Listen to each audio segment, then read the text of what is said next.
बिस्मिल्लाहिर्रहमानिर्रहीम। अस्सलामु अलैकुम। खुशगवार ज़िंदगी गुजारने के असूल में सातवां असूल है दुआ करना। कामयाब और खुशहाल ज़िंदगी के असूल का सातवां असूल दुआ है, यानी अल्लाह ताला से खुशहाली का और मुश्किलात, गमों और सदमों से निजात पाने का सवाल करना, क्योंकि खुशहाली के तमाम ख़जानों की चाबियाँ अल्लाह रब्बुल इज़्ज़त ही के पास हैं और मसाइब व आलाम से निजात देने वाला इसके सिवा और कोई नहीं। और बंदा मोमन जब अल्लाह ताला के सामने अपने दोनों हाथ उठाता है तो अल्लाह ताला को शर्म आती है कि वो इन्हें खाली लुटा दे। रसूल अकरम सल्लल्लाहु अलैहि वसल्लम ने इरशाद फरमाया, बेशक अल्लाह ताला हया करने वाला और नहायत मेहरबान है, और कोई आदमी जब इसकी तरफ हाथ बुलंद करता है तो उसे हया आती है कि वो इन्हें खाली वापस लौटा दे। दुआ करने के 3 फ़वाइद में से एक फ़ायदा ज़रूर मिलता है। अल्लाह ताला दुआ करने वाले का सवाल पूरा कर देता है, या इसकी दुआ को इसके लिए ज़ख़ीरा आखिरत बना देता है, या आने वाली किसी मुसीबत को टाल देता है। और ये बात बेसनद तिरमिज़ी और मुस्तदरिक हाकिम की एक सही हदीस से साबित है। हज़रत इबादा बिन सामित रज़ियल्लाहु ताला अन्हु बयान करते हैं कि रसूलुल्लाह सल्लल्लाहु अलैहि वसल्लम ने इरशाद फरमाया, खित्ता ज़मीन पर पाया जाने वाला कोई मुसलमान जब अल्लाह ताला से कोई दुआ करता है तो अल्लाह ताला उसे इसकी तलब की हुई चीज़ दे देता है, या इस जैसी कोई मुसीबत इससे टाल देता है, बशर्ते कि वो गुनाह या क़िता रहमी की दुआ ना करे। यह सुनकर लोगों में से एक शख्स कहने लगा, तब तो हम ज़्यादा दुआ करेंगे। तो रसूलुल्लाह सल्लल्लाहु अलैहि वसल्लम ने फरमाया, अल्लाह और ज़्यादा अता करेगा। हज़रत अबू सईद खदरवी रज़ियल्लाहु ताला अन्हु बयान करते हैं कि रसूलुल्लाह सल्लल्लाहु अलैहि वसल्लम ने इरशाद फरमाया, कोई मुसलमान जब कोई ऐसी दुआ करता है कि जिसमें गुनाह या क़िता रहमी नहीं होती तो अल्लाह ताला उसे 3 में से एक चीज़ ज़रूर अता करता है, या इसकी दुआ जल्दी कबूल कर लेता है, या उसे ज़ख़ीरा आखिरत बना देता है, या इस जैसी कोई मुसीबत इससे दूर कर देता है। एक सहाबी रज़ियल्लाहु ताला अन्हु ने कहा, तब तो हम ज़्यादा दुआ करेंगे। तो रसूलुल्लाह सल्लल्लाहु अलैहि वसल्लम ने फरमाया, अल्लाह और ज़्यादा अता करेगा। और कोई वास्ता ढूंढे बगैर बराह रास्त अल्लाह से करनी चाहिए, क्योंकि सूरह बकरा में अल्लाह ताला का फरमान है,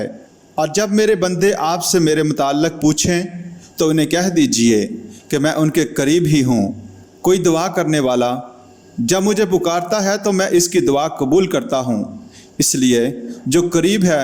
और पुकार को सुन सकता है और सुनकर कबूल भी करता है और फिर मदद करने पर भी कादिर है, सिर्फ उसी को पुकारना चाहिए और उसे छोड़कर किसी दूसरे को नहीं पुकारना चाहिए। दुआ इसकी कबूलियत के औकात में करनी चाहिए, मसलन सजदे की हालत में, अज़ान और अकामत के दरमियान, यौम जुमा को असर के बाद से लेकर मगरिब तक के दौरान, और ख़ास तौर पर रात के आखिरी हिस्से में, जबकि अल्लाह ताला आसमान दुनिया पर तशरीफ़ लाकर कहता है,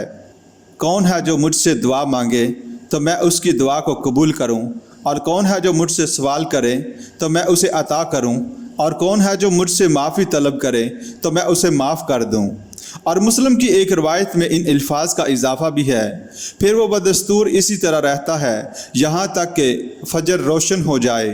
सही मुस्लिम की एक हदीस में हज़रत जाबिर बिन अब्दुल्लाह रज़ियल्लाहु ताला अन्हु बयान करते हैं कि रसूलुल्लाह सल्लल्लाहु अलैहि वसल्लम ने इरशाद फरमाया,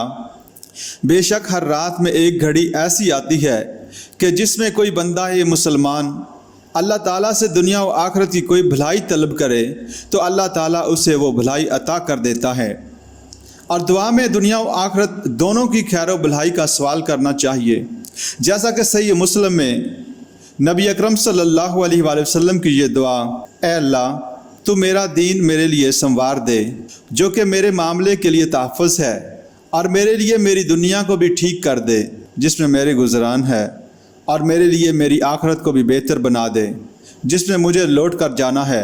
और मेरी ज़िंदगी को मेरे लिए हर खैर में इजाफ़े का बाइस बना, और मेरी मौत को मेरे लिए हर शर से राहत बना। हज़रत अस्मा बिनते अमीस रज़ियल्लाहु ताला अन्हा को आप सल्लल्लाहु अलैहि वसल्लम में परेशानी के वक्त ये दुआ पढ़ने की तलकीन की, अल्लाह रब्बी ला उशरिकु बिही शैया, अल्लाह ही मेरा रब है, मैं इसके साथ किसी को शरीक नहीं बनाता। حضرت ابن عباس رضی اللہ تعالیٰ عنہما کہتے ہیں کہ نبی اکرم صلی اللہ علیہ وآلہ وسلم پریشانی کے وقت یہ دعا پڑھتے تھے: لا الہ الا اللہ العظیم الحلیم، لا الہ الا اللہ رب العرش العظیم، لا الہ الا اللہ رب السماوات و رب الارض و رب العرش العظیم۔ اللہ کے سوا کوئی معبود برحق نہیں، وہ عظمت والا اور بردبار ہے۔ اللہ کے سوا کوئی معبود برحق نہیں، وہ عرش عظیم کا رب ہے۔ اللہ کے سوا کوئی معبود برحق نہیں، وہ آسمانوں کا رب اور زمین کا رب اور عرش عظیم کا رب ہے۔ حضرت علی رضی اللہ تعالیٰ عنہ کو آپ صلی اللہ علیہ وآلہ وسلم نے پریشانی کے وقت یہ دعا پڑھنے کی تلقین کی: لا الہ الا اللہ الحلیم الکریم، سبحان اللہ و تبارک اللہ رب العرش العظیم، والحمد للہ رب العالمین۔ اللہ کے سوا کوئی معبود برحق نہیں، وہ بردبار اور کریم ہے، اللہ پاک ہے اور بابرکت ہے، وہ اللہ جو کہ عرش عظیم کا رب ہے، اور تمام تعریفیں اس اللہ کے لیے ہیں جو کہ تمام جہانوں کا رب ہے۔ حضرت ابو بکر رضی اللہ تعالیٰ عنہ کہتے ہیں کہ نبی اکرم صلی اللہ علیہ وآلہ وسلم نے فرمایا: پریشان حال کو یہ دعا پڑھنی چاہیے: اللہم رحمتک ارجو فلا اکلنی الی نفسی طرفۃ عین واصلح لی شأنی کلہ۔ اے اللہ، میں تیری رحمت کا امیدوار ہوں، لہٰذا تو مجھے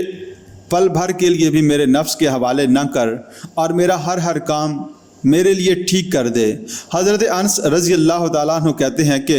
رسول اللہ صلی اللہ علیہ وآلہ وسلم پریشانی کے وقت یہ دعا پڑھتے تھے: یا حی یا قیوم، یا حی یا قیوم برحمتک استغیث۔ اے زندہ، اے قیوم، میں تیری رحمت کے ساتھ مدد کا طلبگار ہوں۔ دعائے یونس رضی اللہ تعالیٰ عنہ: لا الہ الا انت سبحانک انی کنت من الظالمین۔ تیرے سوا کوئی معبود برحق نہیں، تو پاک ہے، بے شک میں ظلم کرنے والوں میں سے تھا۔ اے اللہ، بے شک میں تیرا بندہ ہوں اور تیرے بندے اور تیری بندی کا بیٹا ہوں، میری پیشانی تیرے ہاتھ میں ہے، میرے بارے میں تیرا حکم جاری ہے، میرے بارے میں تیرا فیصلہ عدل والا ہے۔ میں تجھ سے تیرے ہر نام کے ساتھ سوال کرتا ہوں جس کے ساتھ تو نے اپنا نام رکھا، یا تو نے اسے اپنی مخلوق میں سے کسی کو سکھلایا، یا تو نے اسے اپنی کسی کتاب میں اتارا، یا تو نے اسے اپنے پاس علم غیب میں ترجیح دی کہ تو قرآن مجید کو میرے دل کی بہار اور میرے سینے کا نور اور میرے غم کی جلا اور میری پریشانی کو ختم کرنے والا بنا دے۔ اس دعا کی فضیلت میں حضرت عبداللہ بن مسعود رضی اللہ تعالیٰ عنہ روایت کرتے ہیں کہ رسول اللہ صلی اللہ علیہ وآلہ وسلم نے فرمایا: جس شخص کو حزن و ملال پہنچے پھر وہ یہ دعا کرے تو اللہ تعالیٰ اس کے حزن و ملال کو ختم کر دیتا ہے اور اس کی پریشانی کو دور کر کے کشائش عطا فرما دیتا ہے۔